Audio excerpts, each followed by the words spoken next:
बैठे हैं हरमाना गांव की पवित्र धरती पर बैठे मेरे सभी भाइयों बुजुर्गों, हमारी माताएं बहनें, हमारे बच्चे,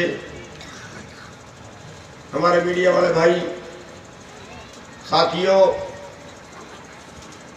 सबसे पहले तो मैं यहां से बात शुरू करूं कि शायद सरकार ने गलत लोगों से पंगा ले लिया। ये मुकदमों से डराना चाहते हैं, ये लाठियों से गोलियों से डराना चाहते हैं। साथियों,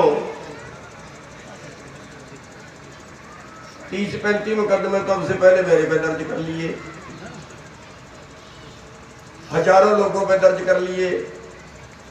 आपके लोग प्रदर्शन करने गए, 200 लोगों पे मुकदमा दर्ज कर दिया। कुंदू साहब ने किसानों के बारे में बोला तो आयकर विभाग की रेड करवा दी। कई कर्मचारी बोले, डिसमिस करके घर बैठा दिए। आड़ती बोले, कईयों पे आयकर के छापे करवा दिए।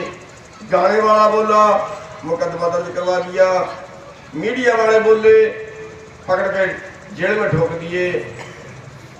कलाकार बोले, पकड़ के जेल में ठोक दी। लड़कियां भी।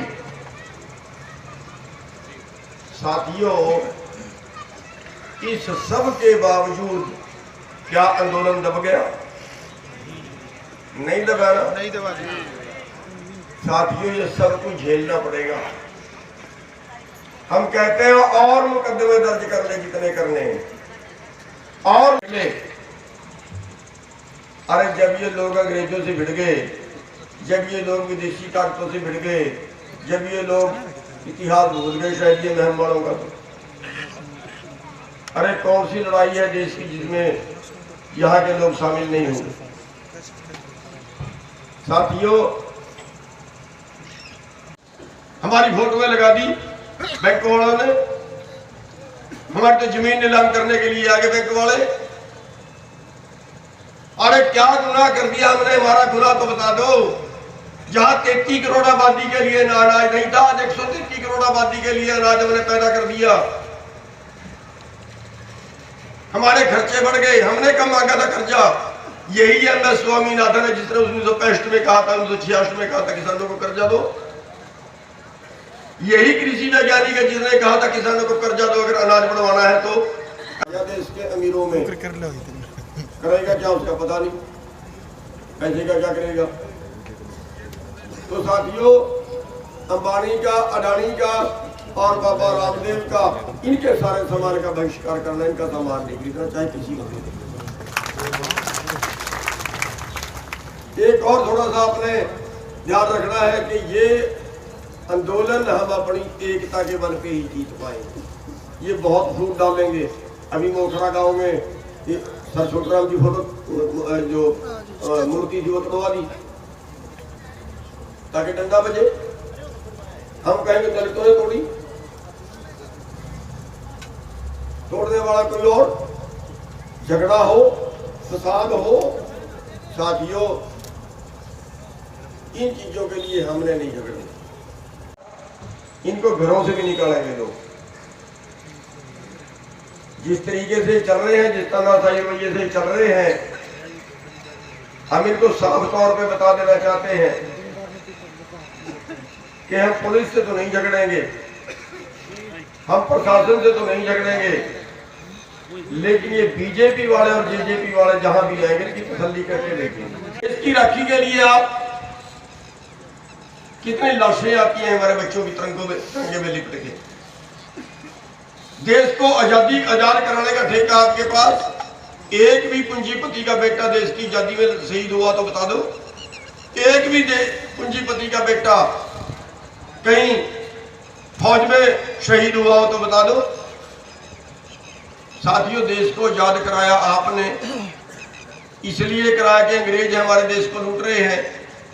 लेकिन ये जो कहता था कि 15-15 लाख तुम्हारे खाते में आएंगे, इतना काला धन है बाहर, वो किसका है? वो भी अंग्रेजों का है क्या?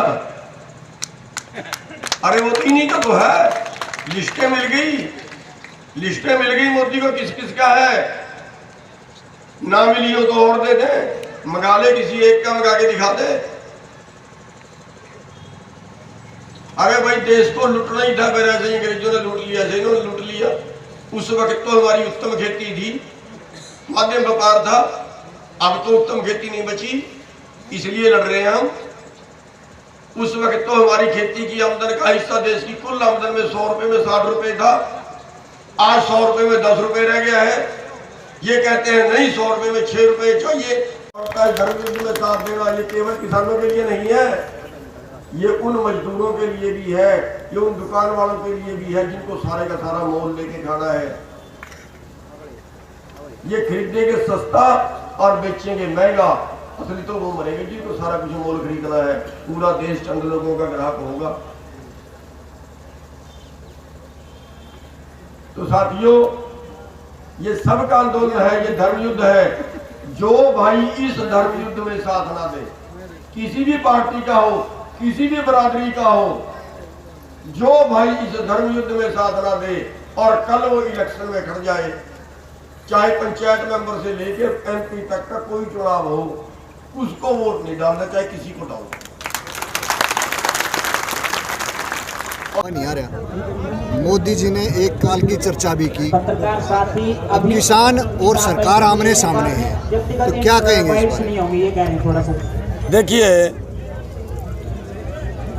100 दिन हो गए आंदोलन को आज, और अभी तक किसानों की बात नहीं सुनी गई है, मांग नहीं मानी गई है। लेकिन हम ये इरादा करके बैठे हैं कि या तो सरकार बात मान लेगी, या तब यहाँ से उठेंगे जब सरकार अपने घर को जाएगी, हम अपने घर को तब जाएंगे। पहले सरकार अपने घर को जाएगी, हम तब अपने घर के जाएंगे। 2024 तक भी हमें आंदोलन लड़ना पड़ा तो हम लड़ेंगे। लंबा समय है, गेहूँ फसल की कटाई का सीजन चलने वाला अभी, तो वहाँ से किसान धीरे धीरे कम होने शुरू हो गए हैं। तो इस बार नहीं, बिल्कुल कम होने शुरू नहीं हुए हैं। कम तो केवल इस करके हैं कि वहाँ पे कोई कड़ी लड़ाई अभी नहीं है, अभी तो बैठे ही तो है। तो किसान सोचते हैं कि चलो बैठना ही तो है, कोई बात तो है नहीं, या और ज़रूरत पड़ेगी तो एक रात में ये किसान इकट्ठे हो जाएंगे। आगे की रणनीति क्या रहेगी? अभी तो कोई ज़्यादा लंबी चौड़ी रणनीति नहीं बनाई है, लेकिन 9 तारीख को दोबारा से मीटिंग है, और 9 की मीटिंग में अगली को रणनीति बन सकती है। गुरनाम जी क्या कहना चाहेंगे? 200 किसानों के ऊपर जो एफआईआर दर्ज हुई है यहाँ पर? देखिए, दोनों तरीके हैं। या तो सरकार पंगा मत ले किसी से, किसी को गिरफ्तार करने की जुर्रत मत करे, और वरना की जेलों में इतने बंदे नहीं आएंगे जितने हम किसानों की संख्या है। हम सब किसान जेल में जाएंगे, और सब किसान जो है इनका घेराव करेंगे ठाणों का जाके, अगर इन्होंने किसी को भी एक को भी गिरफ्तार करने की कोशिश।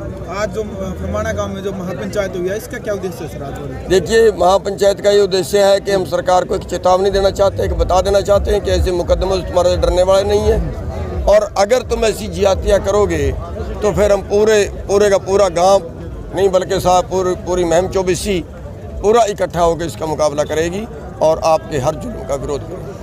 ये क्या कारण है जी? आजकल बॉर्डर से निकल के जो संयुक्त किसान मोर्चा के नेता हैं, ये गांव-गांव में जाने लगे हैं, तो इसके पीछे क्या कारण? नहीं, हमने गांव-गांव में हरियाणा पंजाब से जाना बंद कर दिया है। हरियाणा पंजाब में वो जो पहले पंचायतें रखी हुई थी केवल वही हैं, अगली पंचायतें नहीं रख रहे हैं। अब दूसरे प्रदेशों में जाएंगे, पश्चिमी बंगाल में जाएंगे, केरला में जाएंगे, तमिलनाडु में जाएंगे, जहाँ जहाँ चुनाव है वहाँ जाएंगे, और वहाँ के लोगों से अपील करेंगे कि ये जो सरकार है वो जनता की दुश्मन है, और ये हमने व्यापारी बिठा दिए हैं, और इन व्यापारियों को गद्दी से उतारिए। उन जनता से अपील करें कि जो भी बीजेपी को या उनके सहयोगियों को हरा सकता है उसको वोट डालें, और बीजेपी और उसके सहयोगियों को वोट ना डालें। 5 राज्यों में चुनाव होने वाले कि इसका लगता है किसानों पर बहुत ज़्यादा फर्क पड़ने वाला? देखिए, वहाँ के लोगों से अपील करेंगे, और हमें उम्मीद है कि वो लोग हमारी बात को जरूर मानेंगे। क्या संदेश देना चाहिए? किसान एकता जिंदाबाद, मोदी सरकार मुर्दाबाद, खट्टर सरकार मुर्दाबाद, दुष्यंत चौटाला मुर्दाबाद, हमारा भाईचारा जिंदाबाद। मैं बोलूंगा के साथ उनका स्वागत करेंगे।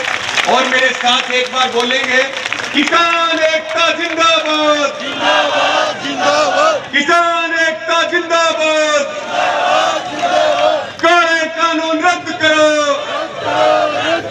काले कानून वापिस लो, मोदी सरकार